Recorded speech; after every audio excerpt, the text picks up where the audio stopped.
ரூ. 1,00,000 சேர்க்குறோம், short film எடுக்குறோம் அப்படின்னு ஆரம்பிச்ச சேலஞ்சில இன்னைக்கு நாள் 12. ரொம்ப நாள் கழிச்சு இன்னைக்கு தான் கொஞ்சம் நல்லா தூங்கி லேட்டா எந்திரிச்சேன். கிட்டத்தட்ட 12:30 மணி தான் எழுந்திரிச்சேன். எழுந்திச்ச உடனே ரொட்டீன் எல்லாம் முடிச்சுட்டு குளிச்சுட்டு வேலைக்கு கிளம்பணும் அப்படின்னு சொல்லி கிளம்பிட்டு இருந்தேன். வீடியோ பார்க்குற எல்லாருமே மறக்காம ஒரு லைக்கையும், கமெண்ட்டையும் தட்டி விட்டீங்கன்னு வச்சுக்கங்க, நமக்கு கொஞ்சம் மோட்டிவேஷனா இருக்கும். அப்புறம் அப்படியே பக்கத்துல இருக்க ஹோட்டலுக்கு போயிட்டு 2 சப்பாத்திய உள்ள தள்ளிட்டு, நம்ம பையா கடைக்கு காஃபி குடிக்க போயிட்டேன். இந்த வேலைய என்னால டெய்லி ரெகுலரா செய்ய முடியும்னா, நம்ம பையா போடுற காஃபி தான். அதுதான் நம்மளுக்கு மோட்டிவேஷனு.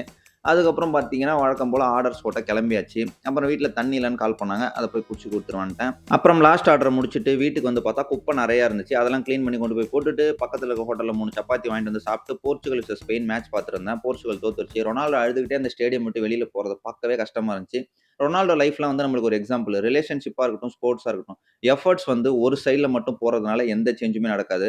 அந்த டீம் ஜெயிக்கணும்னு சொல்லி, அவர தவிர வேற யாருமே எஃபோர்ட் போடல. பார்க்கவே ஒரு மாரி சேடா இருந்துச்சு. சரி ஓகே. நாளைக்கு பார்ப்போம். டாட்டா பாய் பாய். சேனல மறக்காம சப்ஸ்கிரைப் பண்ணிக்கோங்க. ஓகேவா?